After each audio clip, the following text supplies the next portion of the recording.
Remember this guy? Whether those memories are fair or foul, one thing can be said.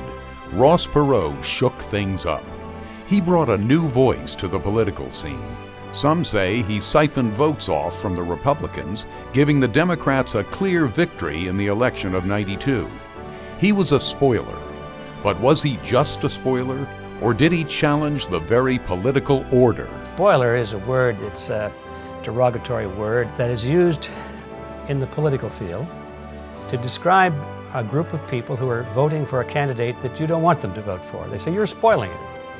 And so if you run a third-party candidate who's not affiliated with either of the major parties, you would pull votes away from the man that would be the lesser of two evils, and therefore that would throw the election to the man who is the greater of two evils, and therefore you are the spoiler because you voted for a man of principle.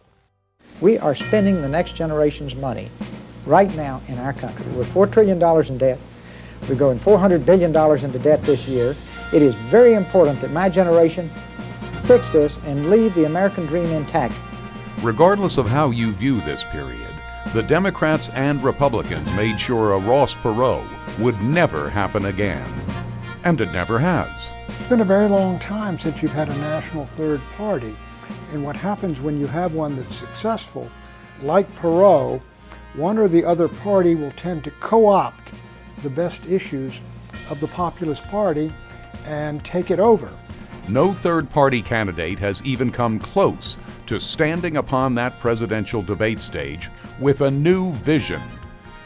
Ever wonder how the entrenched parties have accomplished this?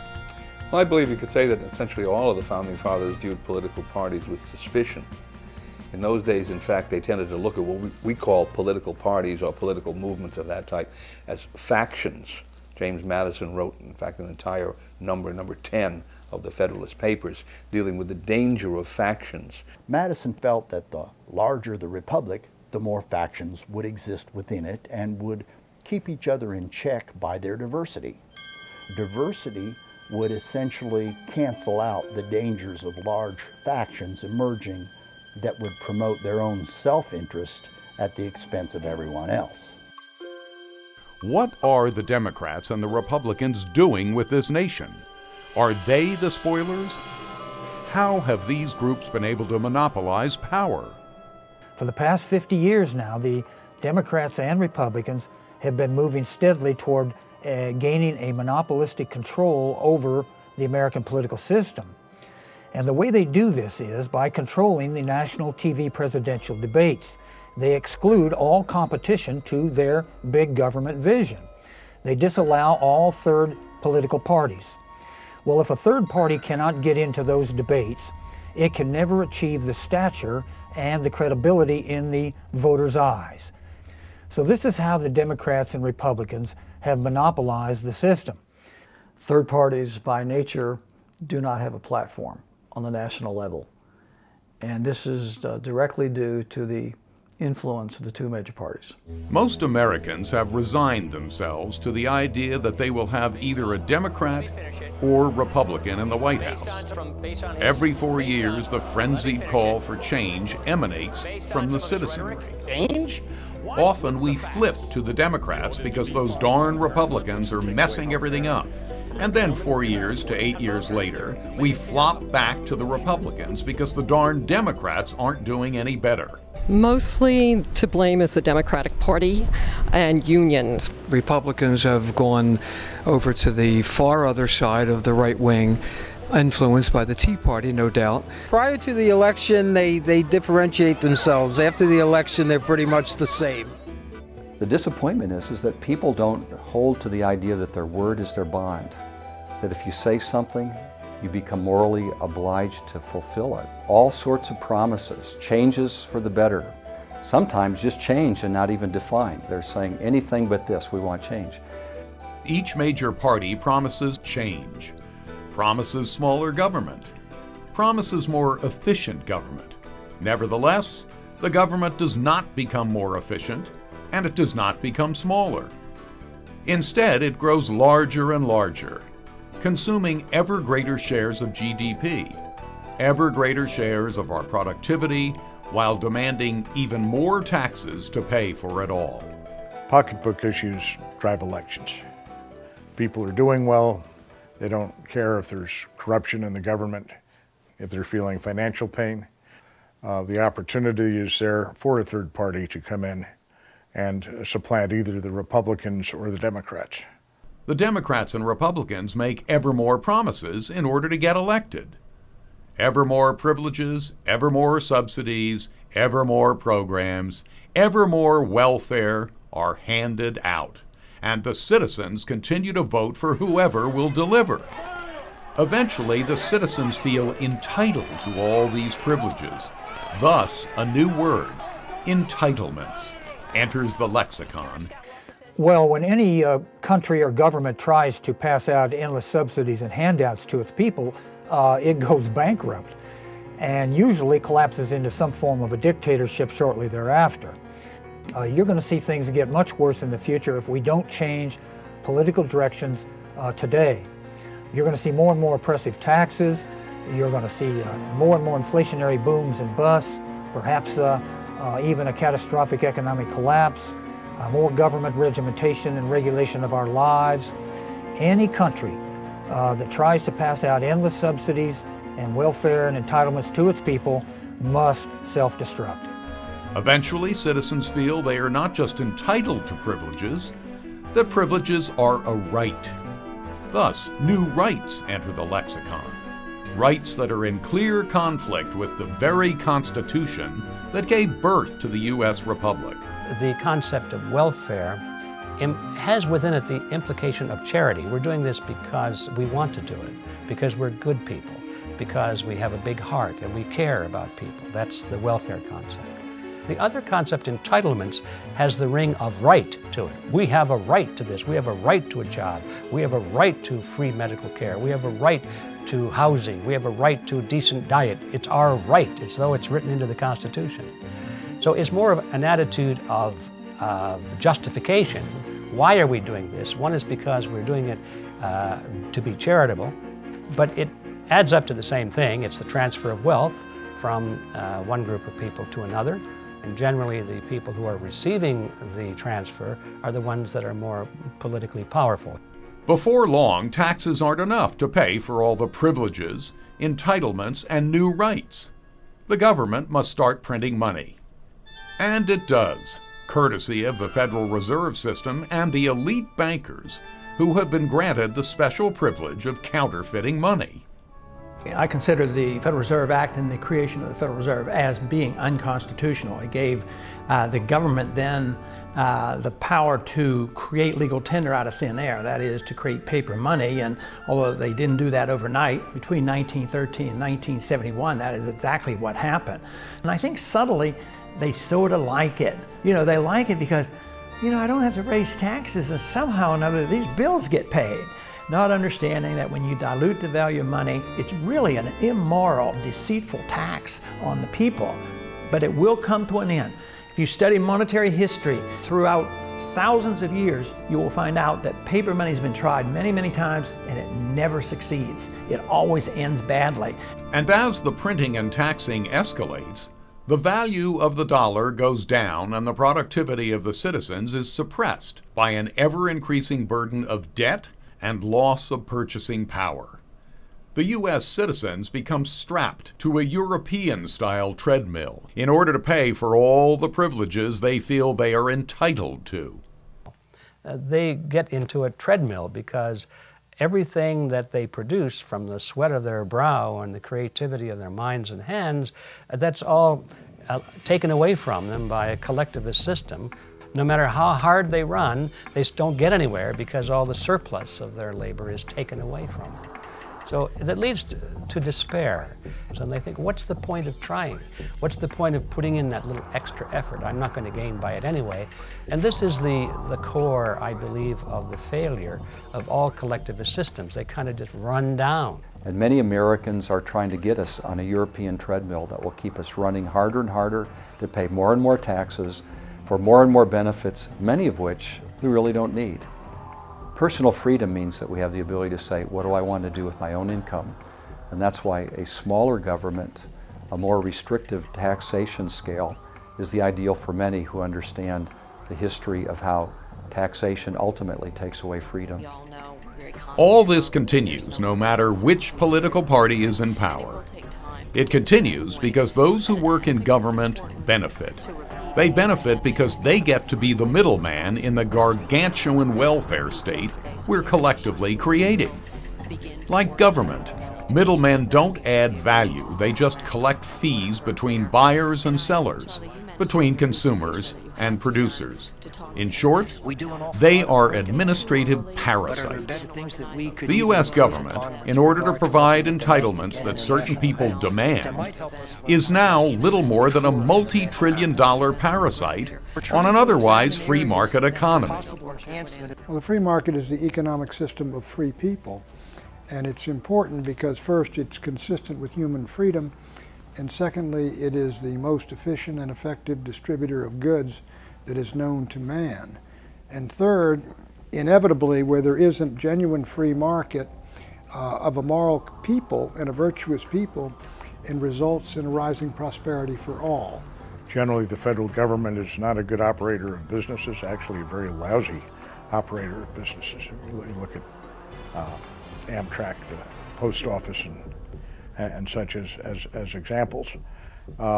As a result, generally the less involvement there is by the federal government and the private enterprise sector, the better. Though the Democrats and Republicans promise change, the parasite never goes away. It only gets bigger. Nothing changes. We continue our relentless march from the limited republic envisioned by the founders to the global monstrosity we now have threatening every corner of the planet. Limited government is absolutely essential, and the Founding Fathers were very impressed with that idea. The opposite of limited government, of course, is total government. You can call it what you want. You can call it totalitarianism, you can call it dictatorship, you can call it vicious monarchy or whatever. And so the Founding Fathers of our country didn't want the government to be able to do whatever it wanted. They wanted strictly defined powers, and that's what they gave us in the Constitution. The Founding Fathers had looked particularly to history. They were great historians of political movements and political structures. And that was their one fear. They said, well, every one of these systems that didn't have built into it a system of checks and balances eventually deteriorated into some kind of tyranny. No matter which party is in power, nothing seems to spoil the relentless expansion of government. The welfare warfare state continues to grow. The statist agenda continues to spoil the republic Ben Franklin and the founders established. Well, what we mean by the statist agenda is big government, big nanny state, welfare state, centralized government from Washington, government from the top down, a government that intervenes into our lives in a dominant way, regulates and regiments the prices and wages, manipulates the interest rates in the banking system, excessively expands the money supply, creates inflationary booms and busts. It tells us when to retire and how to retire. It mandates that we subscribe to certain medical programs. It basically intervenes in every nook and cranny of our existence. Fair or not? Now that's a government intervention. Frankly, I'm not afraid of being exposed for doing that. The astute citizen will recall that Ross Perot warned us of much of this. But what did some do with this wise third-party advice? They made fun of his charts and haircut. They said Perot will spoil George Bush's chance of getting elected. They said he'll preempt conservative votes and get Bill Clinton elected. And Bill did get elected, but would the Republicans have governed any differently? Clinton expanded the bureaucracies of Washington, gutted the U.S. manufacturing base with NAFTA, opened the borders to illegals, and undermined American sovereignty with such things as PD Directive 25. But the Republican George W. Bush did exactly the same. In fact, most would say that the younger Bush and now Obama have expanded the oppressiveness of government even worse. pulled her over for driving while on her cell phone and also for speeding. She refuted the allegation. She stepped out of her minivan and he tasered her while her 2 children sat in the car. So what did Ross Perot really spoil compared to Bill Clinton, George Bush, and Barack Obama? Ross warned us that American jobs would go south and beyond, that NAFTA would destroy the middle class, that debt would overwhelm us. Both Clinton and Bush promoted NAFTA and the globalist agenda in defiance of the middle class, and debt has since overwhelmed us. Ross warned us of the Flint, Michigans and Roger Smiths that would come, but who listened? Ross Perot was spoiling the multinationals' party. The argument that's always made by people against third-party involvement, alternative party involvement, is, well, you're simply going to be a spoiler because you'll have this effect. But of course that isn't true in the long run, because if you look, I think the Democratic Party probably in this country does go very far back. Republican Party started when, 1850s. So the Republican Party initially was a spoiler party, if you will. So it really depends on events whether a party or a political movement will turn out to be a spoiler as opposed to being successful. The term spoiler, I think it's overplayed. Thus, no matter which party is in power, American citizens end up paying the bill. They always get the short end of the stick, whether it's higher taxes or fewer jobs, less purchasing power or more regulations. We, the people, are getting screwed. Who benefits? Always the middleman, the state. Even though the philosophy put forward by statists is that all these entitlements are for the greater good. There are people who see themselves as not winners and who see themselves as being able to benefit from political action and government favoritism, and they support candidates who will basically favor their industries or their cause. And the politicians who do that are benefited by those individuals at election time by votes and money. So what you have is a growing system of entitlements for various constituencies given to them by politicians in return for their votes. It's a trade-off of economic benefit for one and power for the other. The power groups and ignorant citizens that keep the Democrats and Republicans in power do so in order to maintain the status quo of the welfare state. No matter which decade, each entrenched party promises change, yet delivers more and more special privileges.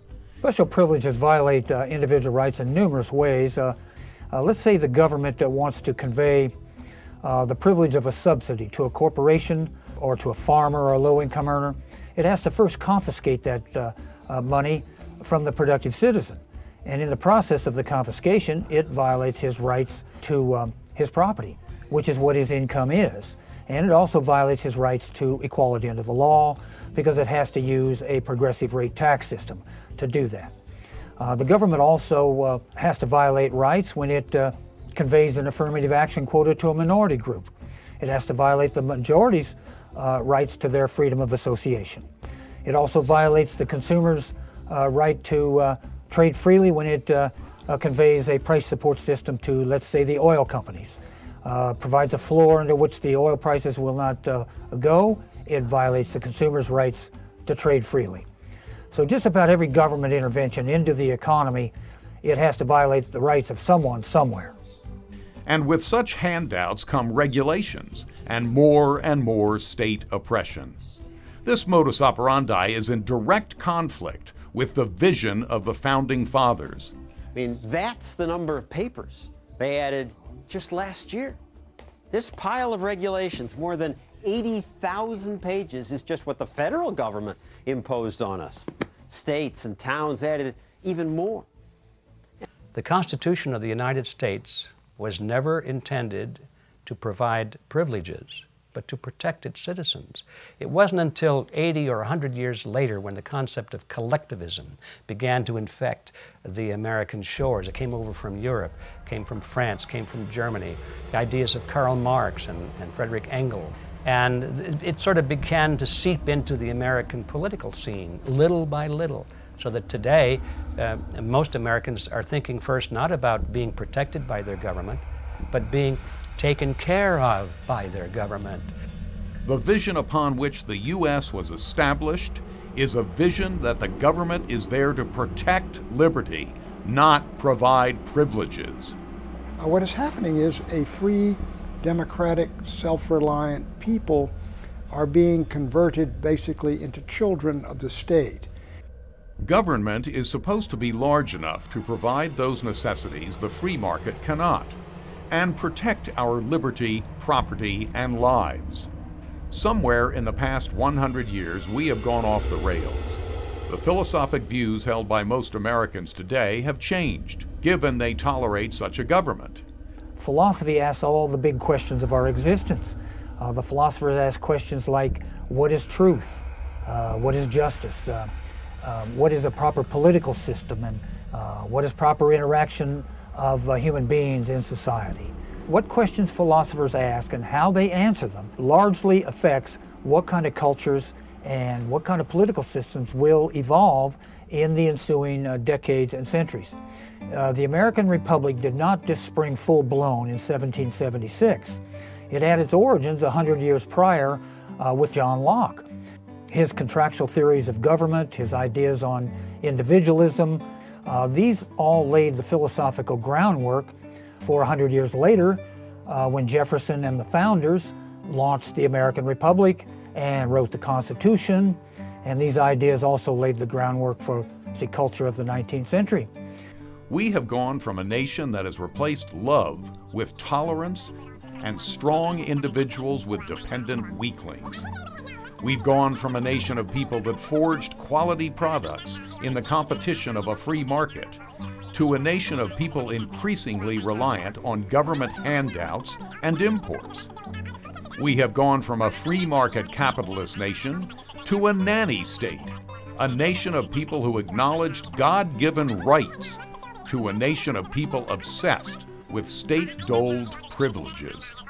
Certain things that people strive for and need to live by are gifts from God, such as life, liberty, and the pursuit of real ultimate happiness, the right to property.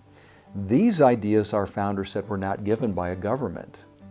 They are what we possess by simply being alive in God's world. And so our founders called them inalienable rights. Alienable means they come from another. Inalien means I can't give away my rights. No one can give them to me. I simply have them because I am a person in God's world, in God's image. There's never been a more extraordinary basis for law ever conceived in the entire world than this. I think Ronald Reagan captured it quite well when he put it this way. A government that's big enough to give you everything you want is big enough to take away everything you have. Over the past 234 years of our nation's existence, we have operated upon two distinct philosophic principles. In the first 137-year era, we operated upon principles that can be summarized by the following words: independence, liberty, competition, free enterprise, capitalism, individual rights, laissez-faire government, non-interventionist foreign policy, gold-backed monetary system, lower taxes, little to no debt, and limited government. The first 137 years of our country's existence would be described as steady progress. So much so that millions of people left the old world and came here penniless, not for government benefits, not to be taken care of, for an opportunity to succeed. The upward mobility of America was dramatic. It still exists to some degree, but not as much as it did during the period to the year 1913 when things began to change. In the last 97-year era, we operated upon principles that can be summarized by the following words: interdependence, license, regulation, monopoly capitalism, socialism, entitlements, unrequited foreign aid, nation building, fiat currency, legal tender laws, taxes on every transaction, debilitating debt, loss of purchasing power, and gargantuan government. The years that run there up to the Coolidge administration and through it, I think are years of America as an independent and free republic with a very small national government and limited government at the state level. And since then, I think government has become the dominant force in American life. It has become the controller of the economy. Government at the local, state, and federal level consume as much of America's wealth as they did at the height of World War II. I think that is growing inexorably, and I think that's what eventually leads to the fall of democracies and the fall of republics.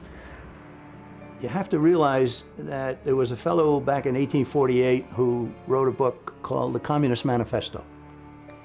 And the famous Communist Manifesto has 10 planks. Plank number 2 is an income tax. Plank number 5 is a Federal Reserve. Plank number 10 is free education for all children in government schools. Why did Marx want all the children in the government schools? To have them indoctrinated. Why did he want a Federal Reserve? He wanted that because control the nation's economic system, you control the nation. The 10 planks of the Communist Manifesto, every single one of them is partially or fully in place in the United States today, and it all happened in the 20th century. History has shown that the only way millions of people can be led into misfortune or doom is by their intellectuals, their thinkers, their philosophers. The reason this is so is because almost all categories of human knowledge ultimately descend from philosophy. One of the central questions of political philosophy was concerned with the divine right of kings, because the king claimed that he was a god or an instrument of God, and you better do what the king says, and that's basically it. And they came to the conclusion after much thought that the king was not a god. He's just a man. He forms his power through knowable processes, and this usually involves gathering a gang of followers around himself in which he rewards them with gifts and privileges and honors and bestows rights upon them and land, and generally keeps them in line by giving them cookies. Values and religion are based upon philosophy, culture is based upon philosophy, politics is based upon philosophy. Even science is based upon philosophy, for the scientific method itself is but a philosophical theory that began with the Greek philosopher Aristotle, came to fruition with the brilliance of Galileo and Francis Bacon, but then was distorted by the positivism of the French philosopher Auguste Comte in the mid-19th century. The great truth that we began with as America was born was both political and spiritual. The political one was, we hold these truths to be self-evident. All of us can see that they're true. Where did they get these self-evident truths? Well, they were operating with the world that there was a right and a wrong that was established by a creator who'd revealed himself in nature and in Scripture.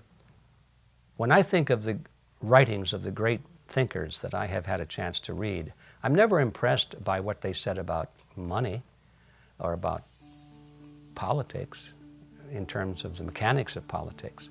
What I'm most impressed about is what they say about human relationships, the concepts that people should follow when they're dealing with each other and setting up social systems.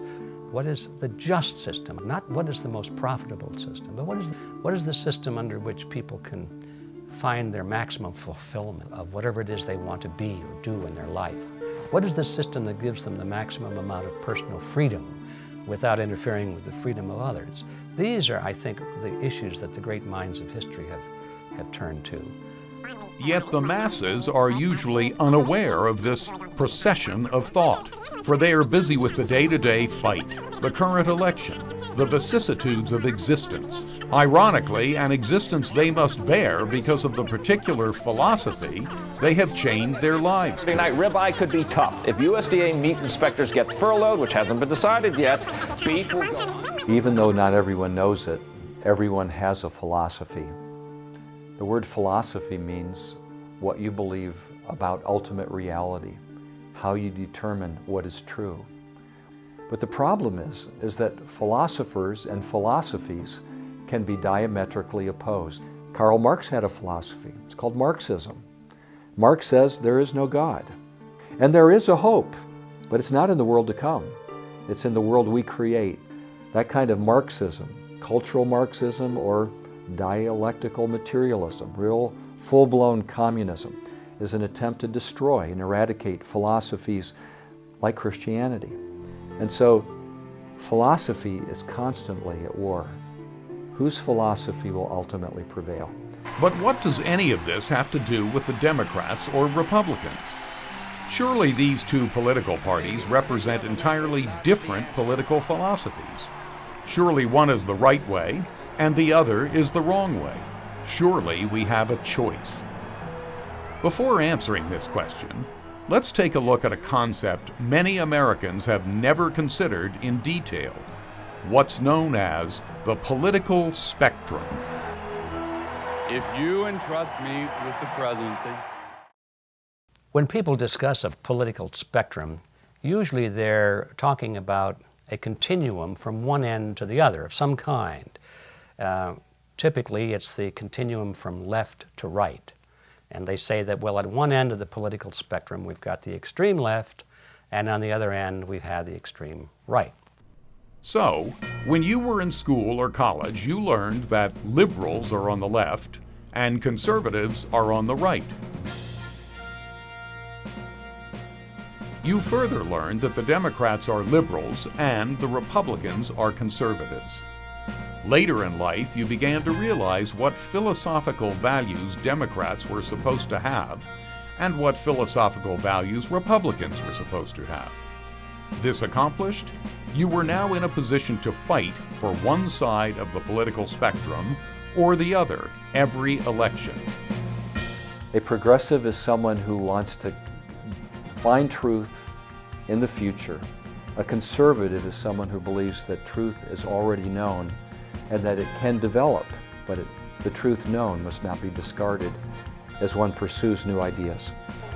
On the surface, both choices sound great. No wonder Americans campaign so vigorously for the Democrats or the Republicans every election year. No wonder America is so dynamic and free. Or is it? The Democratic and Republican parties have been, for some time now, two wings of the same bird of prey. They both have battened on federal programs and transfers of wealth and power to various corporations and institutions and individuals. And neither, I think, has really been the conservative party that both of them were in the 19th century in a way. What do you think of the Democrat and Republican parties? I'm going to pass, actually. Thank you. Yeah, not a member of either. All right. I don't. Yeah. Makes no difference which political party is in power. The major objectives continue to be the same. We continue to support the banking system. We continue to support a fiat money system. We don't question the power of the banking cartel called the Federal Reserve System.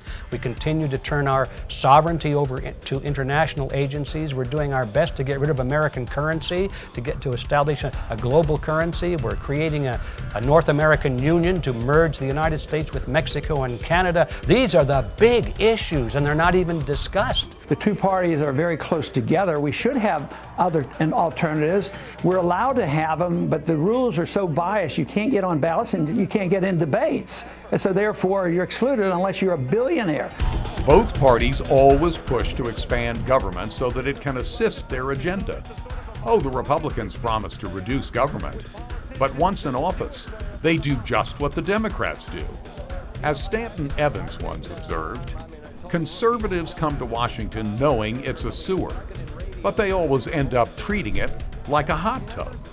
Once they go to Washington, like I said, they get into somebody's pocket. They always cross over the aisle and join with the Democrats and hop into that hot tub and start passing out the pork and privilege. And the reason why they do this is because our tax system in America is terribly warped. The progressive rate tax system allows for 50% of the American voters to pay zero taxes or next to zero taxes. And this allows them to get their government services for free or next to free. And this has created what is called, in economic jargon, infinite demand for government services. This is basic human nature. It's a cardinal law of economics. If government benefits are free or nearly free, demand for them will be infinite. Thus, by design or circumstance, the two political parties end up producing the same results: the expansion of the state. And this expansion is caused and justified by the misguided philosophy that social programs and regulation provide benefits to society with no downside. At the end of the day, both parties, Democrat and Republican, strive toward authoritarian rule over the government of the people in the same way monarchs and their gaggle of devout followers strive to control the people of their kingdoms. Same for military dictatorships and autocrats, and for ayatollahs issuing fatwas to the people from their theocratic ivory towers. Both Democrats and Republicans are trying to do exactly the same thing: establish themselves as the supreme authoritarians over government of the people. We have been indoctrinated by the ideas of certain prominent philosophers over the past 200 years. The three most important being Jean-Jacques Rousseau and his idea that the general will of society must be absolute in determining what government is to do; Auguste Comte and his idea that man's highest moral purpose is to altruistically sacrifice himself for humanity; and Karl Marx and his idea that the workers of the world should unite against capitalism. All three of these ideas are false, yet they are subscribed to subconsciously by both Democrats and Republicans today. Jean-Jacques Rousseau, the 18th century French philosopher, his chief corrupting idea would be his general will theory, in which he maintained that the general will of society must be absolute in determining what kind of a political system we are to have. So this conflicts directly with what the Founding Fathers advocated. They certainly did not want a democracy. They wanted a limited constitutional government, and they certainly did not want an absolute democracy. Auguste Comte was another French philosopher, mid-19th century. His chief corrupting idea would have to be altruism, in which he maintained that man's highest moral purpose is to always sacrifice his interests and his rights to humanity, or to the group, or to the collective. This was perverted by the politicians into meaning the state or the government. And naturally, this was music to the ears of all the collectivist mentalities. They could then morally intimidate all the voters into sacrificing their interest and rights to the government and the state. Karl Marx's chief corrupting idea would have to be his capitalist exploitation theories, in which he maintained that capitalism as a system would grind the workers down to starvation wages. Well, any student of economic history can surely see that capitalism does not grind the workers down to starvation wages. In fact, it does just the opposite. It elevates everyone's real wages higher and higher as each decade goes by. So, here's how you've been screwed by philosophy, that innocent, boring subject that only little old men with beards practice in ivory towers. Philosophy is extremely important. Nowadays, higher education, for example, has turned out generations of young people that have repudiated the quote-unquote antiquated ideas of our founding fathers and religion and God and the Bible and Christianity, and now we're enlightened and we're progressive, and basically what that means is we've adopted Marxist/socialist/fascist ideology, and we've repudiated the fundamental ideology upon which America was founded. And that's the dichotomy that's going on in America today. Remember we said earlier that the United States has undergone two vast philosophical eras? Well, let's name those eras. The first era could be called the libertarian conservative era, or conservative era for short, and the second could be called the progressive era. Well, what we mean by the progressive era is that period of history in America between 1913 and up to the present day. It started at the beginning of the 20th century, and it was launched by a group of intellectuals that called themselves progressives. They were largely socialist and collectivist in their worldview, but they knew that it would be a tough sell to get socialism across to the American people, so they changed its name and started calling it progressivism.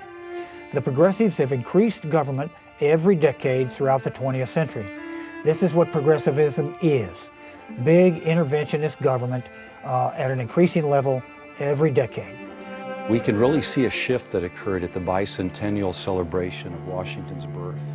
That's in the early 1900s, 1930. Wait a minute, the progressive era? The progressive era. Who would have guessed that? That's weird, okay. In other words, a devout, evangelical, Christian founding father didn't play well for those that wanted to move beyond Christian influence in government, Western civilization. It could be said the conservative era began with George Washington and ended in 1913 when the Federal Reserve System was established. But unfortunately, the system came to an end in 1913 with the inception of the Federal Reserve banking system and the federal progressive rate tax system. These two institutions allowed the government to grow exponentially in our lives and basically undo almost everything that the libertarian conservative era had done. The country we live in today is another country compared to the one our parents grew up in the 1920s and 1930s. During the conservative era, inflation, as measured by the CPI, decreased by 42%. But during the progressive era, it has risen in an aggregate of 1,850% and is still rising. Going back actually to the founding of the American colonies, over that period of almost 300 years, there was virtually no inflation. I mean, you'd go up and down, but the prices back in the 1660s were generally about the same as they were in 1910. Once the Fed came in and they started changing the system, using that as a base point, the dollar has lost 98% of its value, of its purchasing power. Roosevelt took it one step further when he abandoned the gold standard in 1933, introduced a fiat currency. Richard Nixon took the final step, closing the gold window and the ability to settle international accounts in gold. And since then, the dollar has rapidly depreciated. Inflation has soared, and the government has changed the way it reports the consumer price index, with the effect of putting a downside bias into inflation. During the conservative era, the United States had a true annual growth rate of about 4%.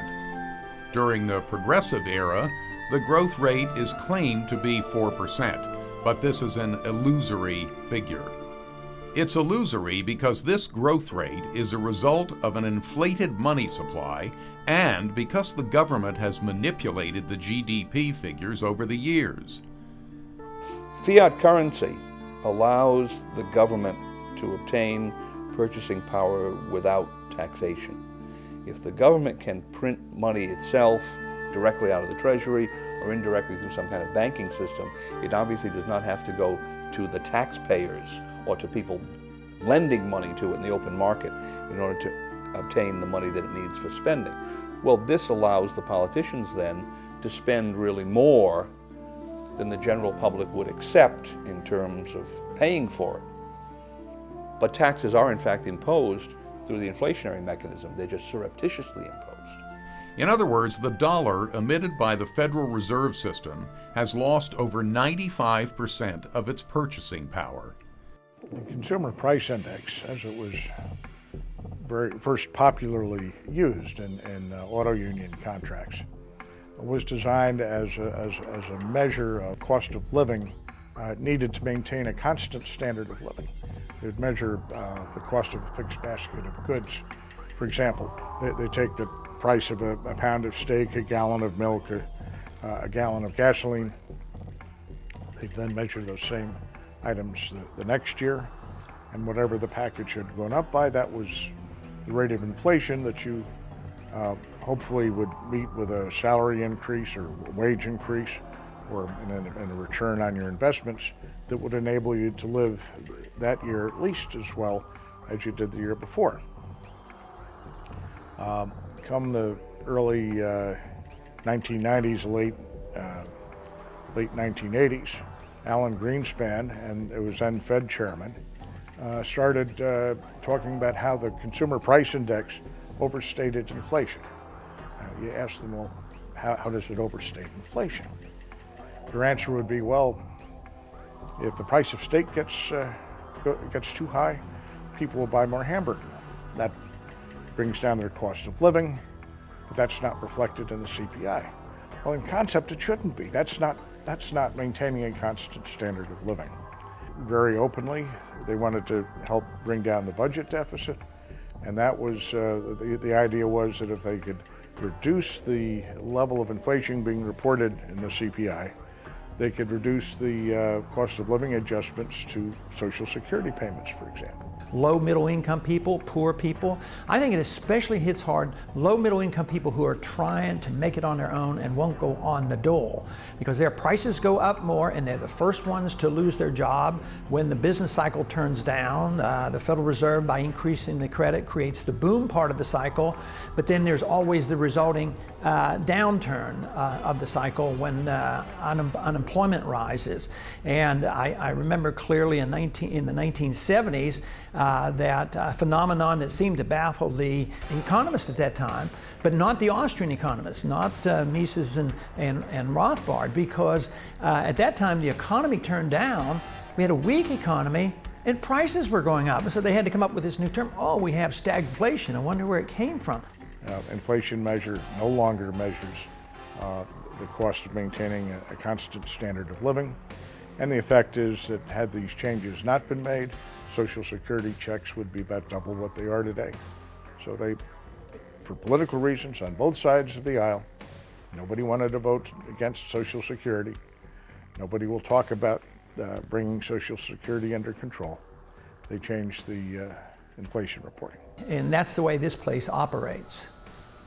During the conservative era, real wages rose, while during the progressive era, real wages have been almost flat since 1972.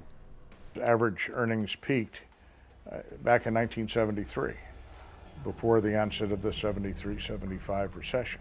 Never recovered since, still down about 10% year over year. The effect there was that as individuals could not make ends meet, that of course reduced family income.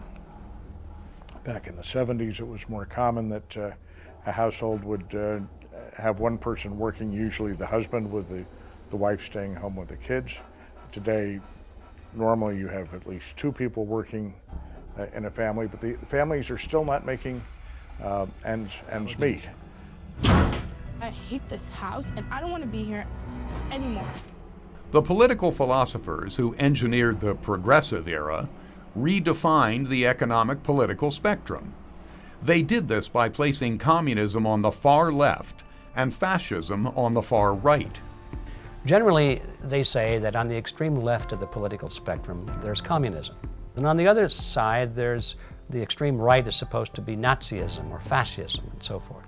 After many years of thinking about that and observing it, I came suddenly to the conclusion one day that there's no difference between the extreme right and the extreme left. They both are philosophies based on the concept of collectivism, the concept that the state is all-powerful. But since both communism and fascism are dictatorships, any voter trying to steer a rational, moderate course would naturally assume he wanted to be equidistant from these two extremes, in the middle of the spectrum. But what does the person in the middle believe? Usually he doesn't believe in anything, and so he's chosen to say, I'm a moderate, or I'm in the middle, because he's not prepared to defend what he believes. So it's the easy way out. I'm in the middle. Who can argue with that? But guess what is now in the middle of this contrived spectrum? Welfarism. This spectrum makes welfarism look like a moderate position because it's been fudged in between capitalism and socialism.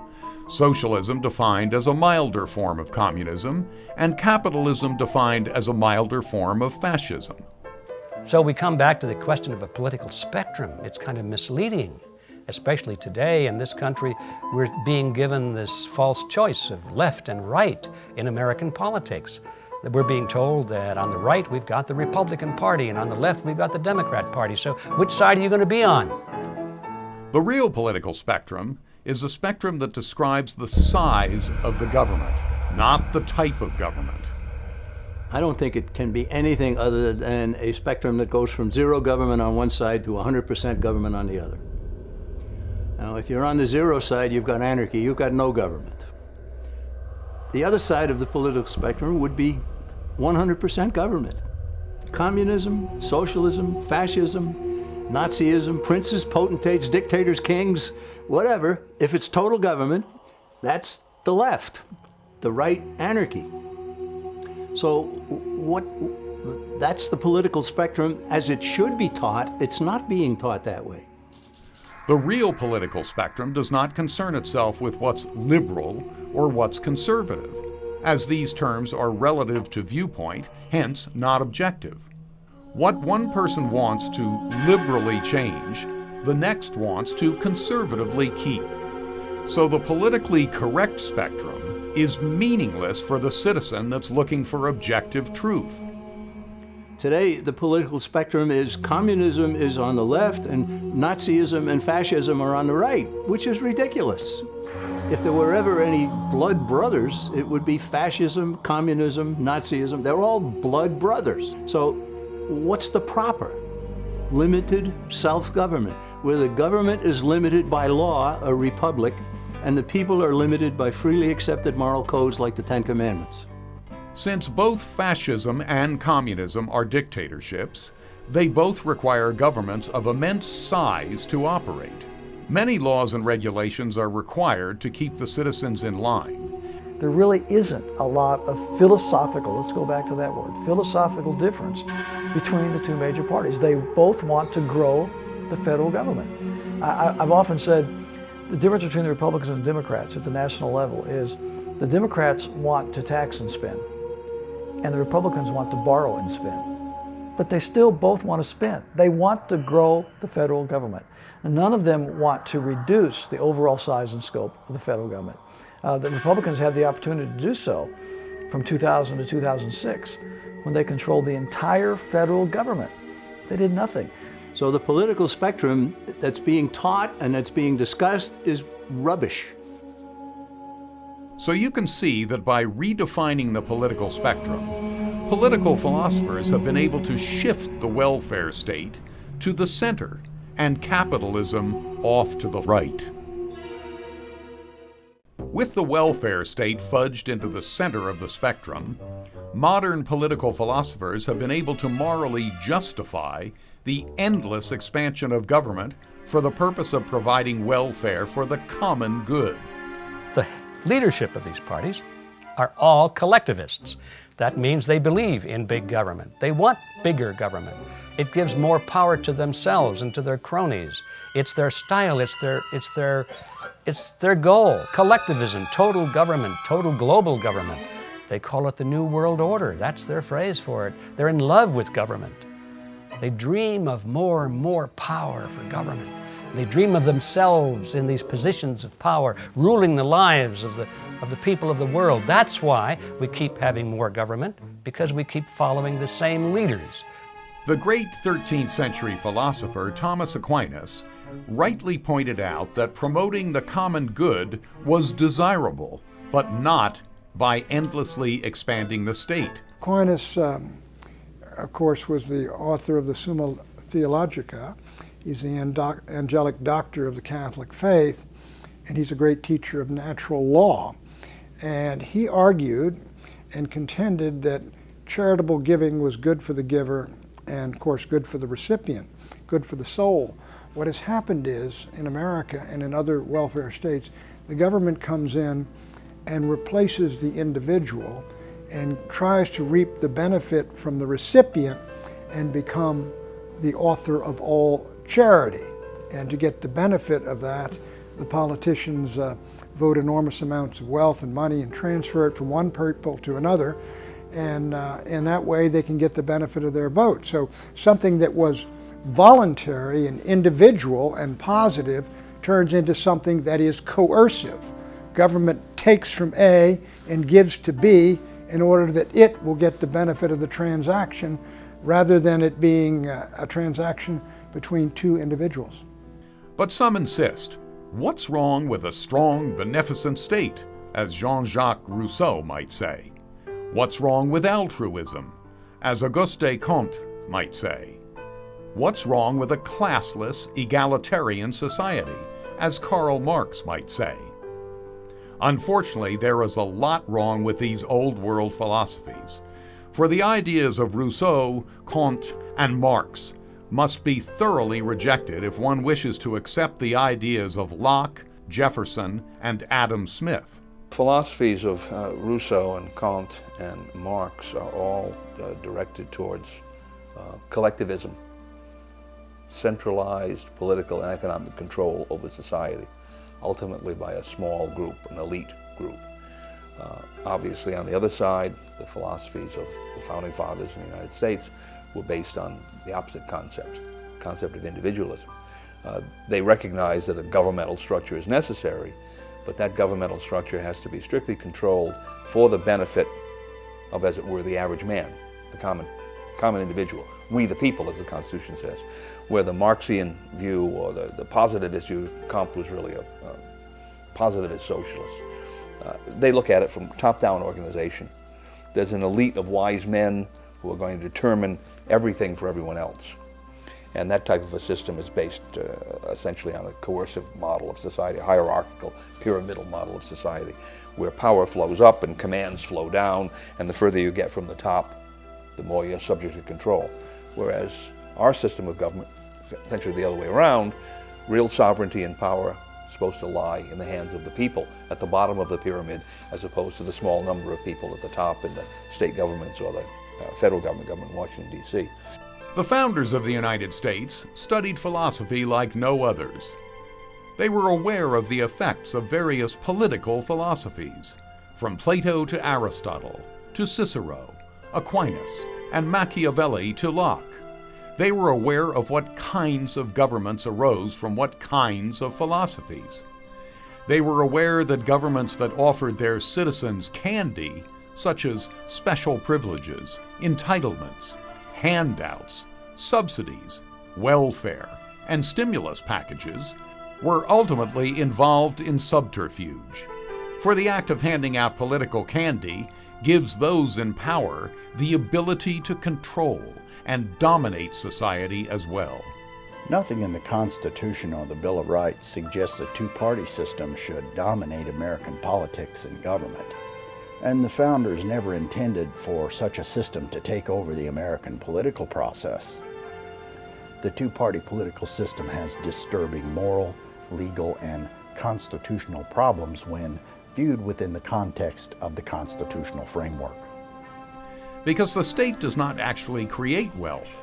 Any time the federal government provides something to a citizen, corporation, special interest group, or even a state, it must forcibly take something away from others. You must leave. Worse, any time the federal government grants welfare, it expects to regulate the recipients of that welfare. The founders knew about this trap. They knew that cries for altruism and the greatest good were ways that governments had justified their expansion and subjugation of the people for centuries. Well, to justify their expansion, governments almost always use the false ideas of the prominent intellectuals of their day. Let me give you an example. Back in the 1930s, we were afflicted with the Great Depression, and naturally everyone was looking around to see if they could figure out what had caused it. Well, a very prominent economist by the name of John Maynard Keynes came along, and he explained it in this way. capitalism had reached its mature stage and could no longer generate enough demand in order to be workable. So the government, in order to solve this problem, the government had to intervene in massive ways to inflate the money supply in large ways, to regulate all the prices and wages of the economy. Basic intellectuals of the day, the pundits and the politicians, bought into this. And so we were launched into the big government welfare state age, and we're still in it. The Austrian School of Economics in the 1930s, headed up by Ludwig von Mises and Friedrich Hayek, stated vehemently, no, Keynes was incorrect. There was no such thing as a mature stage of capitalism. That was ludicrous. Capitalism never reached a mature stage. It would constantly regenerate if it was just left alone. But unfortunately, the politicians and pundits and the people bought into Keynes, and we're still subject to his false ideas to this very day. Keynesian economics generally advocates the use of government deficit spending to stimulate economic activity.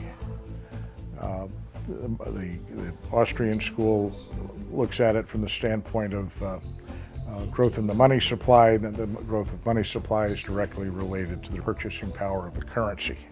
In the Keynesian school, the concern about inflation and the long-term purchasing power of the dollar is relegated to way down the list of desirable results.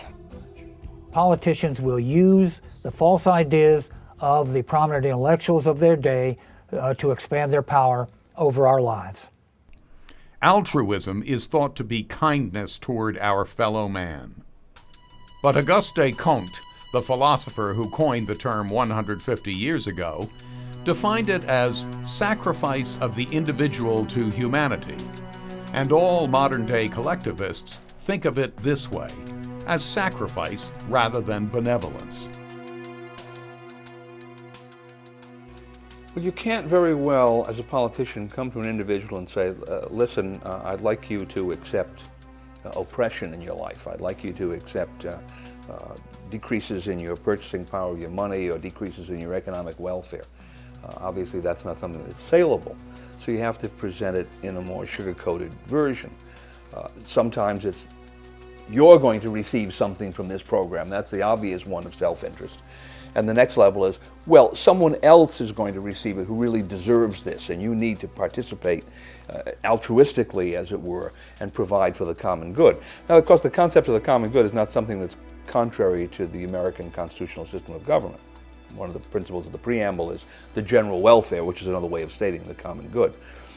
But it's a concept that can easily be abused because it's fairly abstract, and most people don't really ask to see what is, as it were, the mechanistic connection between some program that a politician wants to put in and how they and everyone else may benefit from this program. This is why the United States was designed to be a republic, based on a limited government and not a democracy subject to mob dictating entitlements. Given this, a limited Republican government would be the golden mean, such found at the center of the real political spectrum, along with its natural analog of free market capitalism. But is this the way it is today? Hardly. And the reason for this is because for the past 97 years, the American people have been flip-flopping between the same two political parties. Parties that are now using an old world strategy to stay in power, buying votes with endless welfare candy. Well, the old world strategy is what drove so many people to cross the ocean and come here, or go through Ellis Island and become Americans. The old world strategy was to dole out entitlements, and of course it stifled industry, it stifled the ability of people to keep the fruits of their labor. The old world strategy is what was rejected by our founding fathers. And they gave us a limited government, free society. And many of them left everything and came here. They came penniless. They saw their children rise to the next level, their grandchildren to another. They became professional people and artisans and so forth. America was a place where upward mobility could be accomplished, much more so than anywhere else in the world. Given the philosophical climate we're now in, the Demopublicans have fully adapted to the welfare state such justified by altruism. Unfortunately, providing endless candy costs endless money. Where is the money going to come from? It would come in 1913. From that year on, the United States steadily declined as a result of two major events: the founding of the Federal Reserve System and the levy of the income tax. If you define slavery as the degree to which a master can control your life, not by showing up and bowing before them and say, "Yes, master, give me an order," it's by means of sending money to them. In most countries, we give at least 60% of our earnings in general to the government in the form of taxes.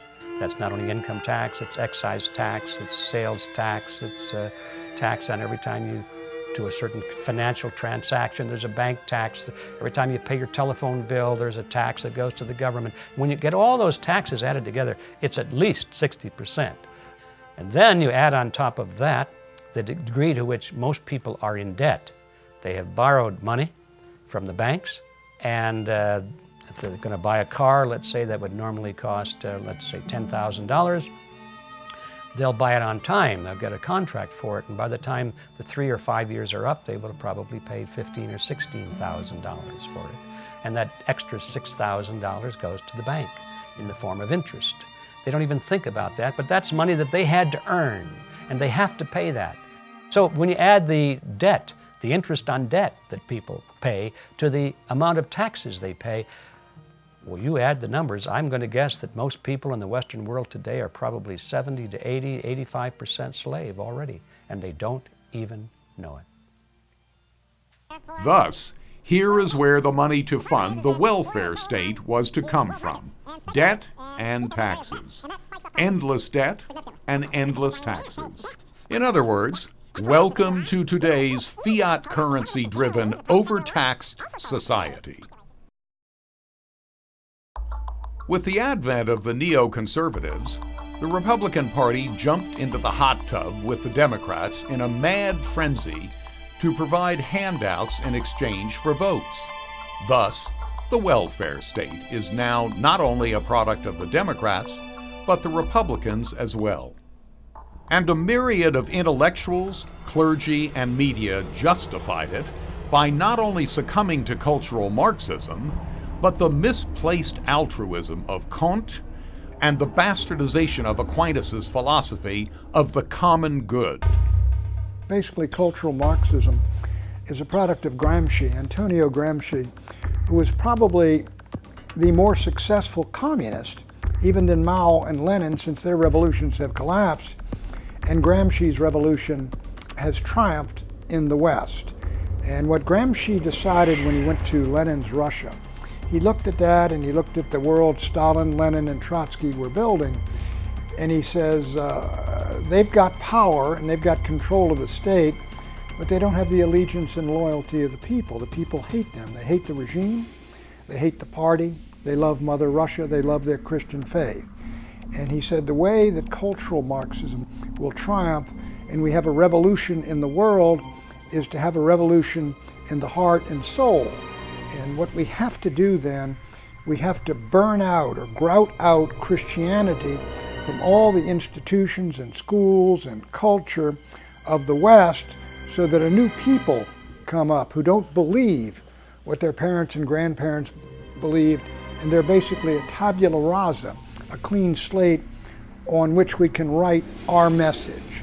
And that is the great triumph of cultural Marxism, that in effect it may have won the culture war, and culture is upstream from politics. In other words, you change the culture and the politics that are downstream will be changed with it. Is it thus any wonder establishment political philosophers have been obfuscating the real political spectrum? The Democrats, and now the Republicans, are taking the country down the road to totalitarianism. Both the Democrats and the Republicans at the national level are leading us down the road toward totalitarianism. They're coming at it maybe from slightly different angles, but the net result is the same. The Democrats often use that general welfare clause of the Constitution to justify all this social spending and welfare spending. The GOP, their rubric is protecting us. Ever since 9/11/2001, we have gone through this, the USA Patriot Act and the emergence of the Department of Homeland Security, and look what's going on at the airports with TSA, and everything is for our protection. Everything is for our security. The history of the world shows that every government that existed prior to the founding of the United States in 1776 tended toward oligarchy, government by a small elite group, and some were more repressive and dictatorial than others. And every such government justified its existence and necessary size by the philosophies of promoting the general will, the greatest good for the greatest number, the common good, the general welfare, and the virtue of altruism. An oligarchy is a very few people at the top who have become dominant, right? You can have that with a monarchy, you can have it in a socialist type system, in a communist system. The Politburo in the Soviet Union was an oligarchy that ran everything. Mussolini in Italy, he had his own Politburo. Under him, Hitler, of course, had his small group that ruled. Here we're supposed to have self-rule. The people are supposed to rule themselves, and the government is supposed to be limited. The Constitution limiting the powers of government. I like to point to the Constitution, the very first sentence in it. All legislative powers herein granted are vested in Congress. But you've all heard that a Supreme Court decision is the law of the land, haven't you? Well, how can that be? Because all lawmaking power is in Congress.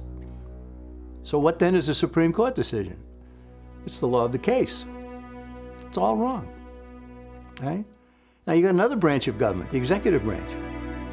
The executive branch, you'll find the president issuing executive orders. The Environmental Protection Agency was started by an executive order signed by Richard Nixon. It didn't even go through Congress, right? So they're making law with executive orders. Is that proper? And I defy anybody to find education, housing, transportation, energy, medicine, foreign aid. I defy anybody to find that in the Constitution. It's not there. So what we've got is a rule developing by a powerful few who set the tone, and most congressmen, most senators have as their main goal getting reelected. And so they will do what the oligarchy in the building wants. It's growing, right? The headquarters, we say, is at the Council on Foreign Relations in New York City, a private organization started in 1921 to promote the idea of world government. Forget the Declaration of Independence, forget the Constitution. Let's have a world government run by us. In other words, the old world view of government. The new world view that existed in America for a brief period between 1776 and 1913 could be summed up by the term individualism. In a democracy, the majority rules, period. End of discussion.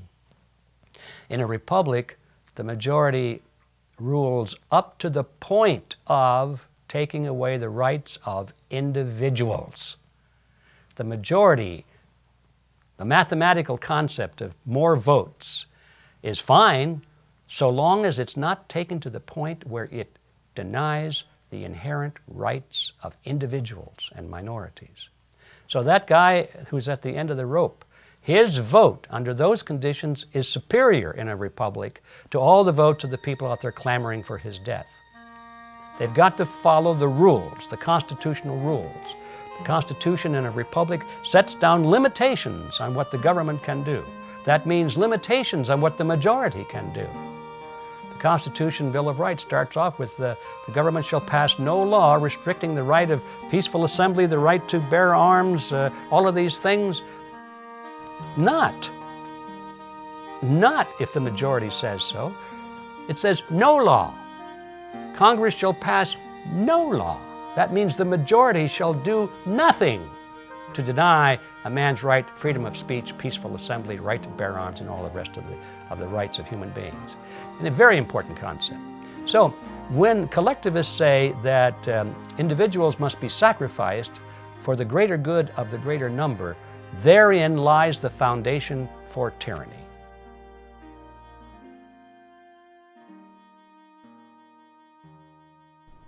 Promote individual ability, and you will automatically build a strong national collective. But if one sets out to build a strong collective, all they will end up building are cowed, dependent citizens who eventually become dominated by an oversized, tyrannical state. Is this something that some people really want? Yes, indeed. It's something that some people really want.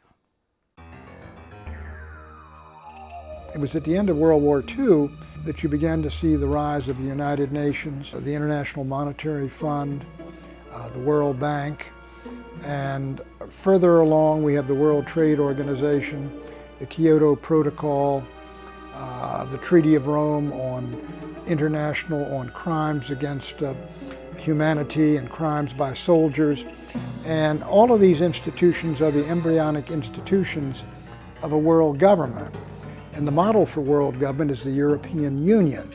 And there was talk then of a North American Union, of the United States, Canada, and Mexico merging with a single currency. And all of these things were designed to bring the whole world under an oligarchy who would prevent all wars and make sure the economy ran for the benefit of all. Practically every one of the governments in the old world was a repressive and dictatorial oligarchy with a collectivist mentality.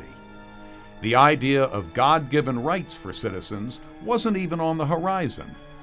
Then, along came philosophic minds like Locke, Jefferson, Smith, Adams, Madison, Henry, and Paine.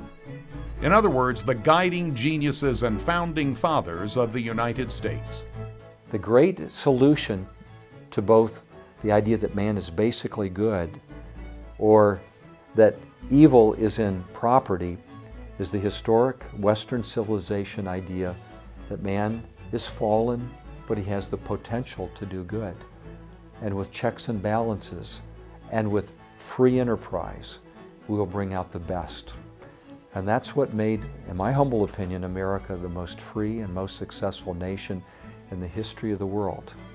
I think we need to return to free enterprise, recognizing, yes, capitalists can be wicked, but what we do need to see is that capitalism inspires people to achieve, rewards those who do good, and a government that recognizes that man can do evil will keep capitalists from abusing the world with their property.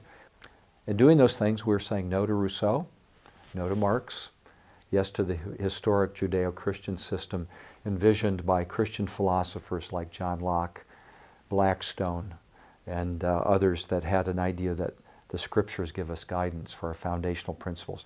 These were the men that our founders followed when they established our country. There was a small group of men who drafted the Constitution, and they did have the power. They were the rulers in a sense. They had the power to do whatever they wanted to at the end of the American Revolution. Nevertheless, they chose to use that power in such a way as to diffuse their own power in the future and to diffuse it for those who came afterwards. Unfortunately, the concept that they created of a republic, the limitations of power on government, it didn't last for more than about 80 or 100 years, but they had a great concept. It was a great beta model. And I think that what we need to do now is acquire a greater respect for this beta model that they created and try and get forward to that position. I don't say go back to it because we've been slipping backward toward the old world all these years. To promote this collectivist resurgence, the world's top bankers secretly met on Jekyll Island in 1910 and conspired to impose an old-world, European-style central bank on the American people. This scheme, which became the Federal Reserve Act 3 years later, would eventually remove all gold and silver backing from the currency and relegate U.S. citizens to the slavery of serving endless debt based on fiat currency printed out of thin air. Certain special interest groups want to use fiat currency, want to have fiat currency as the basic monetary system in the United States. Number two, the political forces, politicians in Washington, people in public office, have allowed this to happen. And that's essentially sufficient. The third point is that the average American doesn't understand this and hasn't opposed it. Ultimately, that's the real reason. And essentially the bankers and the financial people that are interested in having that kind of a system, that's fine. They would much rather have the average person living off in the dark on this particular subject. Difficulty for them is that the fiat currency system is inherently unstable. And it systematically breaks down again and again and again in American history. We've had this kind of a system going on since the early 1800s, and there have been a series of essentially breakdowns. They abused the system that we had at that time. They created too much credit. They did not live by the rules of the gold standard. There was a panic. People were losing money. Depositors were losing money. So it was designed to protect those particular individuals. Instead of maintaining a currency and maintaining a sound currency, they were trying to protect the special interest by bailing them out, and that is being able to create credit when they came up short of credit. So they were actually rejecting the marketplace, which operates to solve these kind of problems. Upon this so-called elastic currency, the modern welfare warfare state has been erected over the past 97 years. Totalitarian mentalities of the old world have reached out from the grave and splattered their collectivist philosophies into the American experiment. An experiment, until then, of limited self-government and laissez-faire capitalism that has built the most successful free nation the world has ever known. Now we're back in the mud. Madison did not foresee or anticipate an event that would occur about 75 years later that would shatter the foundation of the Republic, the American Civil War. The nation divided itself into two large warring factions, and the Democrat and Republican parties, as they exist today, emerged out of the ashes of that horrible divide. This duopoly between the Democrats and Republicans really boiled down to money, to economics. With the people in the South using slaves, it gave them an economic advantage. They didn't have to pay them. But these parties also support and use additional tools, such as the Council on Foreign Relations, the UN, the IMF World Bank, the World Trade Organization, NAFTA, GATT, and the World Court. Now, candidates from the Council on Foreign Relations, Democrat and Republican, have dominated the American system since the end of World War II.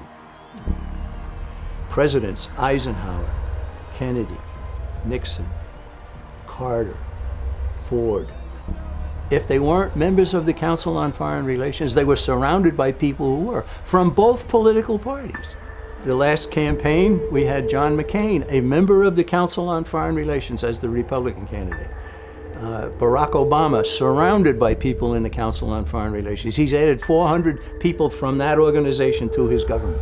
I think it's obvious that there will never be reform coming from either Democrat or Republican Party, and it's certainly clear that both parties are following the path of collectivism. They're trying to appease the class of voters who are expecting and demanding benefits. They're expecting and demanding that they receive money from other people in society because it's their right, it's their entitlement. So as long as that condition exists, it's obvious that true reform in the American system will never come from either of the two major political parties. This is why a third political party is needed. The Democrats and Republicans are always inhibited from confronting certain touchy issues, issues that are necessary for genuine reform. A war in Iraq over weapons of mass destruction, a drug prescription benefit called Part D, and they're talking about who owes the bill? Whether, he has other negatives, you're going to vote for that person because it's kind of like you have no choice because the other person isn't for your issues or your values. So it's like the lesser of the two evils. Reform can't come from either of the entrenched parties, and this is because our progressive rate tax system is so warped in this country. It allows 50% of the voters to pay zero taxes and next to zero taxes. This allows them to get their government services basically for free. And this has created infinite demand for government services. It's a cardinal law of economics. If government benefits are free or nearly free, demand for them will be infinite. And the Republicans realize this. They come in front of the electorate. They know the voters want increased spending every year because 50% of them are not paying anything for that spending. So the answer to the dilemma that we're in is to eliminate infinite demand for government services. But that requires an equal rate tax across the board for everyone. You pass a proportional tax where everybody has to pay something for their government services, and you have stifled infinite demand for those services. But only a third party can do that because only a third party is willing to tell the truth to the people and risk losing the election in the process. All a third-party candidate has to do is present a new vision of what we could do as a nation to solve our problems. This new vision could stimulate some much-needed change. Of course, to the extent that the two parties have to follow the same policy directives, there can never be change. That's the simple answer. You really have one party with two faces. And you may change the personalities, you may change the party label, but the same programs are put in over and over again. Many Americans intuitively know that no change means a continual drift towards more government and totalitarianism. But still, third parties have not been able to prevail with a new vision since the Republican Party superseded the Whig Party in 1860 with the election of Abraham Lincoln. The first thing that you need to do to convince, I would think, the average American, the average voter, that a new political group is worth supporting, besides the basic platform that they may present to you, is do these people actually have a chance of succeeding, essentially in my lifetime, in the short term? Can they give me some positive result from my support of them? The unfortunate thing with the Libertarians or the Constitutional Party and some of the other parties is they tend to talk in abstractions. And the abstractions are very general, very diffuse. I think the average person looks at them and says, well, this is pie-in-the-sky political promising. Ross Perot's Reform Party, the Libertarian Party, and the Constitution Party have all presented hope from time to time. However, each has failed to get enough votes because they've made one of two vital mistakes. They have either marginalized themselves in the public mind or presented themselves as clones of an existing party. Both Brown and Phillips campaigned with the Libertarian Party and the Constitution Party. They campaigned on the dissolution of the welfare state. Well, this naturally scared the daylights out of the American people, so the voters gave them less than 1% of the vote every time they ran. And even Ron Paul himself succumbed to this to a certain degree in his campaign in 2008 for the presidency. When he was on the Jay Leno show, he said he was going to get rid of the income tax completely and replace it with nothing. Now, I know you also want to do away with abolishing the IRS, is that correct? Yeah, that's a good idea. I mean, how do you do that? Because don't you find, I find, no matter what money you give government, they seem to spend twice as much. That's right. So you want to cut it. I lean toward a flat tax, but I want to make it real flat, like zero. Well, this also scared the daylights out of the American people. If you're going to eliminate the income tax and replace it with nothing, the income tax took in $1.4 trillion in revenue in 2008. You've got to get rid of $1.4 trillion in government services for the people. That scares the daylights out of them. Marginalization and cloning are the primary reasons no third political party has been successful in challenging the Demopublican monopoly. Though their vision may be correct, the public can't assimilate it. These parties have lost sight of the idea that politics is a game of incrementalism.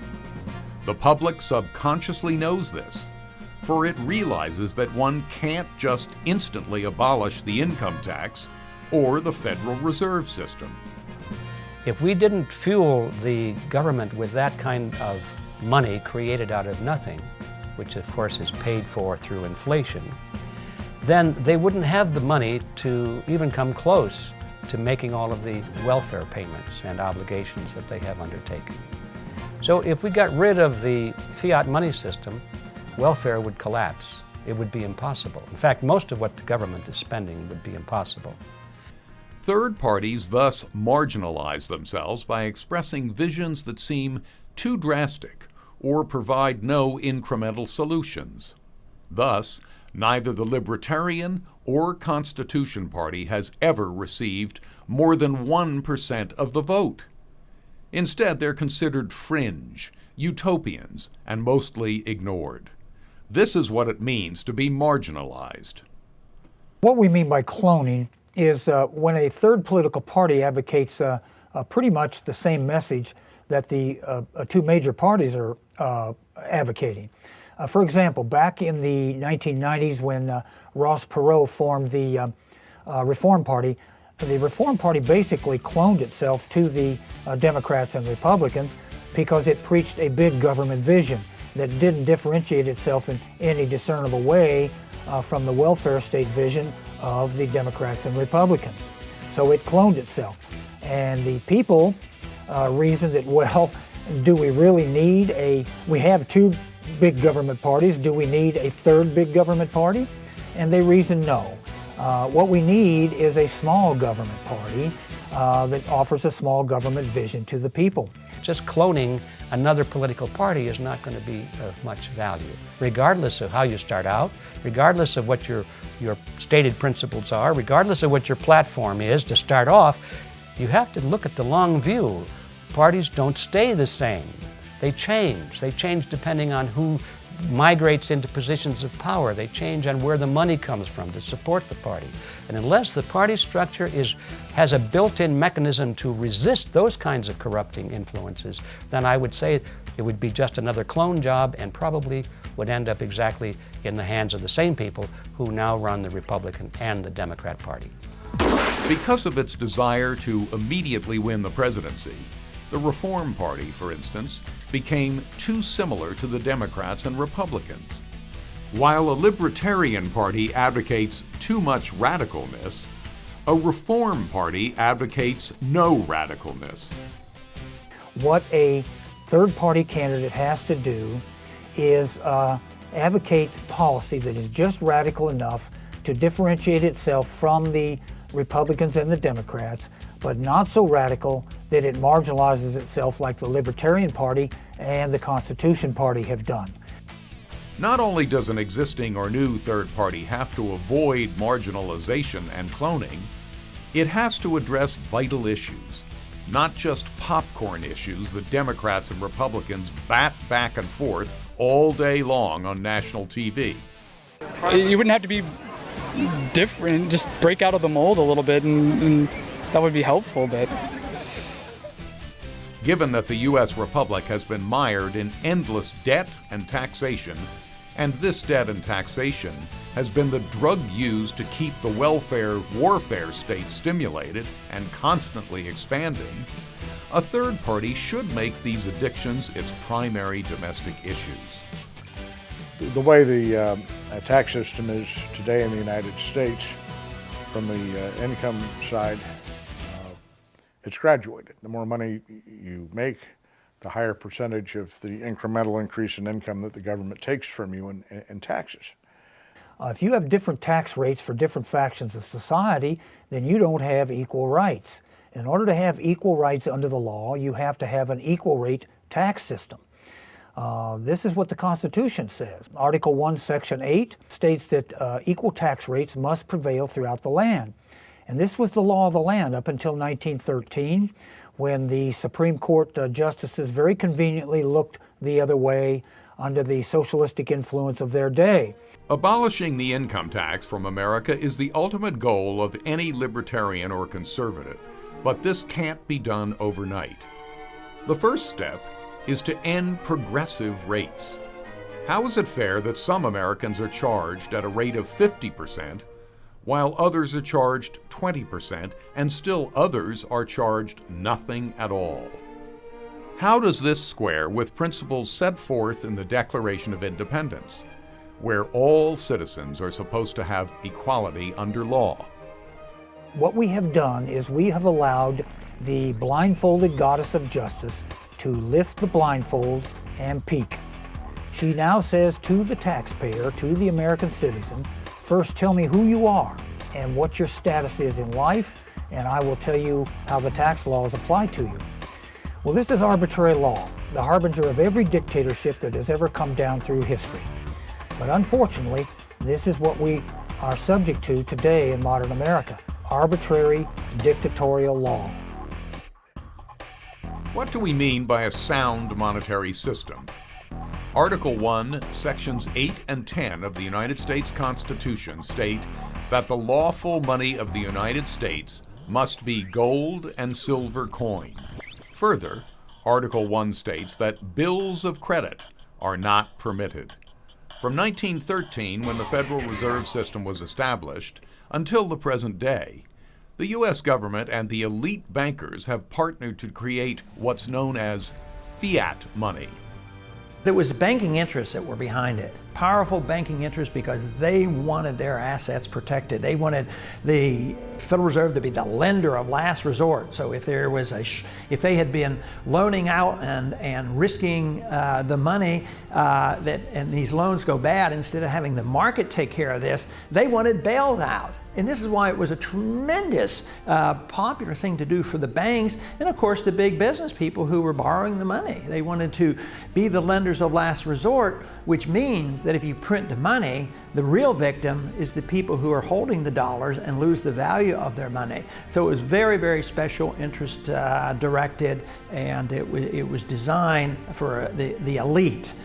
Today, the money of the United States, in violation of the United States Constitution, is nothing but paper and worthless metal tokens. The ability for a government to print money on demand and then lend it to the economy is like a heroin addict having the ability to acquire all the heroin he wants and injecting it into his brain. Eventually, the brain, like the government, is going to have a meltdown. This is not a very sound monetary system.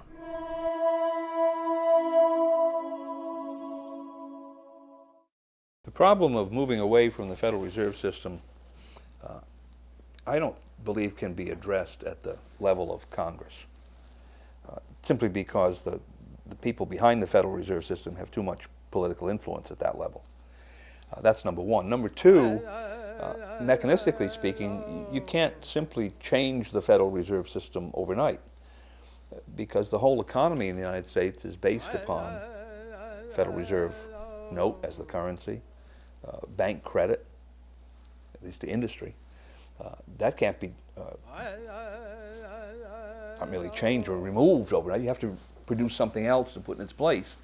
At least the coins he was making had some intrinsic value. All right, and the Federal Reserve note isn't even worth the paper it's printed on, literally. Why wouldn't the government go after Ben Bernanke for being a domestic terrorist? Well, in actuality, our Federal Reserve notes are counterfeit. Today, there's no difference between the Federal Reserve notes that the Fed counterfeits or the ones that a criminal would counterfeit, because neither one of them are backed by gold, because a note has to be a promise to pay, and the Federal Reserve notes don't pay anything. So what I would propose is that a state government sets up an alternative currency, starts using it itself, and you would quickly see that it would be used within the private economy of that state. And then that alternative currency would compete against Federal Reserve notes.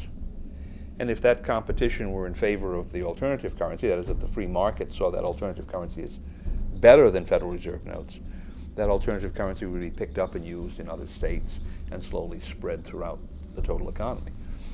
This is the way the euro was introduced. The system really is a Ponzi scheme as we're living through it right now.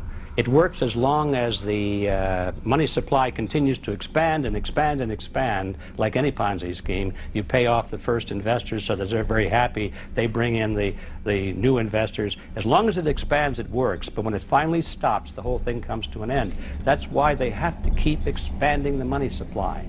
A successful third political party would thus address the need to incrementally bring this wayward monetary system back under the principles set forth in Article 1 of the U.S. Constitution. Given the unsustainable welfare and warfare state we have built the past 97 years, only powerful but misguided political philosophers could have indoctrinated so many millions of minds into the belief that there is such a thing as a free lunch, or that governments must forcibly collect money from citizens in order to help the poor. Liberalism has as its desire to care for the needy and the poor. There is a real care and concern for those who face the difficulties of this world. I think Margaret Thatcher said the problem with liberalism is that sooner or later you run out of your neighbor's money to spend. The poor are helped by raising the general welfare, meaning increased economic freedom and productivity, not by allowing a multi-trillion-dollar parasite into the food chain. Contrary to the politically correct philosophy of the day, the state robs the poor like no other. And often those who scream loudest about concern for the poor are really screaming because they don't want the responsibility of helping the poor to fall upon their shoulders. They want the state to take care of it. The ones who are screaming the loudest for helping the poor have no intention of digging into their own pockets and doing it themselves. They want to set in motion a political structure that will do it, and that they intend to benefit from being a part of that political structure. So what the government has done is supplant private individuals and private charities and churches, and having done so, it has benefited enormously, at least the political parties that have done that. And then you couple that with the rules and the regulations, the stipulations, the requirements that go along with the, quote, the gift. The idea that Christians especially would accept this concept of government charity, I think shows a great naivete on their part. Unfortunately, the valid doctrine handed down by Aquinas, that we should provide for the common good, has been hijacked and perverted by the state and the collectivist mentalities that surround it like so many flies around cotton candy. For those who really want to help the poor, and the middle class for that matter, the progressive era and the Keynesian welfare state are no answers. Keynes, when he wrote his general theory, which is a famous work that he did, in the German version of this, in the preface, he makes a statement that his theory would be much more easily applied in Germany than it would be in England at the time. Well, who was in control of Germany at the time that Keynes wrote that book? It was Adolf Hitler. Right? Even Keynes recognized that his theory was one that was much more easily applied by a centralized, coercive, totalitarian type regime than a free market-oriented, individualist, limited government regime. Now, the Austrian economic system, Austrian economists come at it from an entirely different perspective. They analyze the economy from the basis of the individual on up, recognizing the necessity for limited government, recognizing the necessity for free markets, recognizing the necessity for sound money as opposed to fiat currency or managed currency. And the question, which one is going to succeed? Well, I think to be realistic, the Austrian one is the only one that can succeed because it's the only one that's really realistic.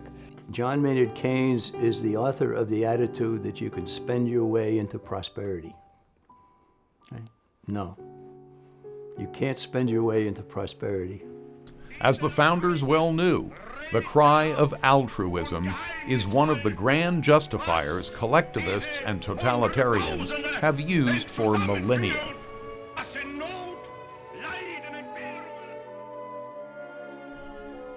So how could a third party improve these conditions? The first step is for a third-party candidate to gain entrance into the national presidential TV debates. This means such candidate must get at least 15% in the polls. Accomplishing this will give the third party the ability to address 70 million voters, where the obtuseness and corruption of the Democrats and Republicans can be challenged. We have a strange situation because we have a process in Washington where after you've served for a while, you cash in, become a foreign lobbyist, make $30,000 a month, then take a leave, work on presidential campaigns, make sure you got good contacts, and then go back out. We don't want a system of essentially monopoly or oligopoly control for political parties. We want a system of free and open competition. But in the political realm, it's quite easy to exclude competition because you're dealing with the governmental process to begin with. So here they've done it. They go and they create this mechanism of presidential debates to keep the people from hearing alternative positions. The Commission on Presidential Debates is the sponsor of this event and the 3 other presidential and vice presidential debates coming in October. The Commission on Presidential Debates is about as phony as you can imagine. It is completely dominated by the 2 major political parties. As we welcome Senators Obama and McCain. The fraud is that if you represent a point of view or a constituency or support outside of the major political parties, you do not get to be entered into the debates. The Presidential Debate Commission is a condominium between the 2 parties to make sure the presidency is handed back and forth between them, and nobody else gets in on the game. It's like a conspiracy between Pepsi and Coke to make sure 7-Up is not sold. And that's exactly what it is, a political conspiracy of the 2 parties.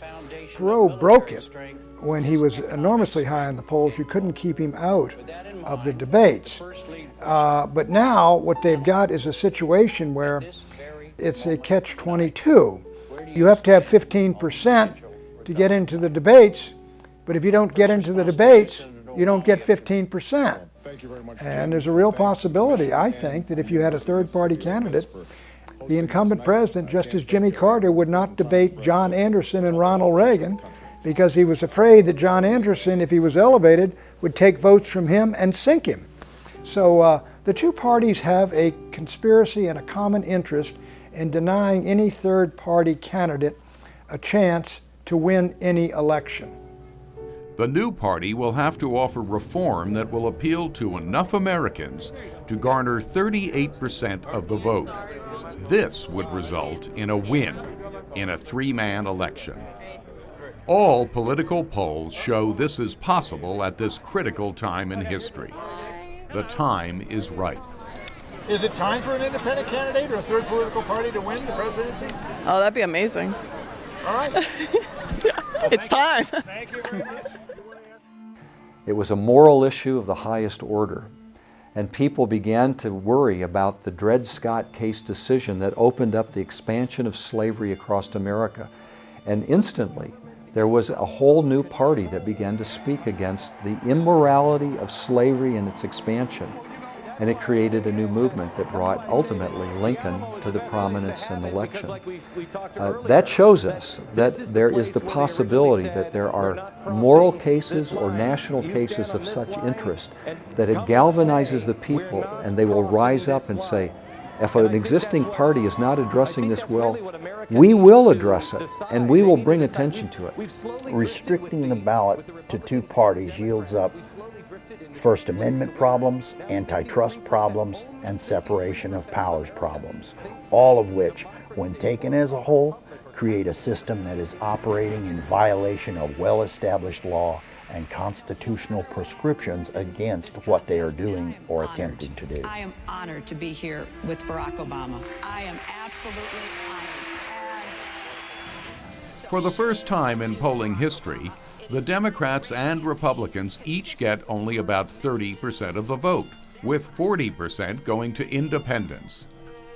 These independents, combined with millions of Tea Party voters, could easily give a third-party candidate 38% of the vote. especially if the new party ran a nationally known candidate possessed with some serious gravitas, and such candidate addressed the following demands. 1. Americans want the income tax made simple and uniform. This entails enacting a 10% equal rate tax across the board for everyone. No privileges, no deductions, no exemptions for anybody. 2. Americans want the Federal Reserve tamed. This entails enacting Milton Friedman's 4% auto expansion plan for the Federal Reserve, which will mandate by law that the Federal Reserve can expand the money supply no faster than 4% every year. This will bring a monetary expansion into alignment with the growth of goods and services, and this will result in a 0% price inflation every year. Now, the combine of these first two pillars of reform will bring about a tremendous explosion in economic growth and wealth creation for everybody. 3. They want illegal aliens to stop invading the U.S. This entails mandating English as the official language of America. It also entails prohibiting all welfare perks and anchor baby rights for illegal immigrants, and prosecuting all employers who hire illegal immigrants with a stiff fine and a jail sentence if necessary. This would reduce the illegal immigrant invasion to a mere trickle. And 4. They want to restore a mind-our-own-business foreign policy. We stop trying to be the policeman for the world. We get back to what the Founding Fathers had in mind, which is protection of the nation's security and survival. And we don't need 820 bases in 135 countries throughout the world to do that. Thus, a third-party candidate who ran vigorously on those 4 planks would not only be able to make it into the presidential TV debates, but win on Election Day. We've shipped millions of jobs overseas. Now, if you just want to get down to brass tacks, first thing you ought to do is get all these folks who've got these one-way trade agreements that we've negotiated over the years and say, fellas, we'll take the same deal we gave you. And they'll gridlock right at that point because, for example, we've got international competitors who simply could not unload their cars off the ships if they had to comply. You see, if it was a two-way street, just couldn't do it. Pretty simple. If you're paying $12, $13, $14 an hour for factory workers, and you can move your factory south of the border, pay $1 an hour for labor, have no health care, have no environmental controls, no pollution controls, and no retirement, and you don't care about anything but making money, there will be a giant sucking sound going south. Unfortunately, some will continue to feel that such a candidate will split the Republican vote and assure a victory for the Democrats. Well, even if this happens, so what? Fed-up Americans and Tea Party activists will continue to be voted into the House and the Senate, as has been happening for the past 2 years. This will create a gridlock between Congress and the President. Thus, even if a Democrat does get into the White House, he will not be effective. He will not be able to implement any more socialist programs. So again, what does it matter who of the entrenched are in the White House? It will be impossible for an independent candidate to be a spoiler, because there will be nothing to spoil. I believe that if another political party were formed based on the same structure as the existing 2 major political parties, or even the existing alternative political parties, there would be nothing to prevent it in time from being corrupted by the influx of people who want to steer it in another direction, or the people with a lot of money who could literally take it over through financial influence. But what could prevent it is if the new political party were to have a constitution or a bylaw which would state very firmly that this party stood for certain principles now and forever, not subject to change, but now and forever. And if you don't like this, then go somewhere else. This is what we believe in. Ultimately, I don't think we should have political parties at all. I think they're anathema to our system, to our republic. But for now, we've got the real world to live in. I would say, let's create a political party with firm political principles. The American people are fed up with big, Demopublican government. its amassing of endless debt, its confiscation of middle-class wealth, its refusal to check the invasion of illegal immigrants, and its perpetual entanglements in foreign affairs. Oh yeah, look at that, right through the windshield. With 38% of the vote going to a third-party candidate, 62% would be left to split between the Democrats and Republicans, the former getting about 36% and the latter getting about 26%. This would be a clear-cut victory for the independent candidate, something that has happened before in our nation's history and something that can happen again. So, would a third party really be a spoiler? Not at all. Let's put that discouraging myth to bed. The system here is very biased, and I think that I encourage everybody to do what they want on third parties and encourage them, and maybe someday the rules will get better. A third party could win. A third party would bring much-needed reform, rock the nation, make some history. But most importantly, it would stop the runaway freight train of government growth, a growth that will destroy our great republic unless we find our way back to the principles set forth in the U.S. Constitution.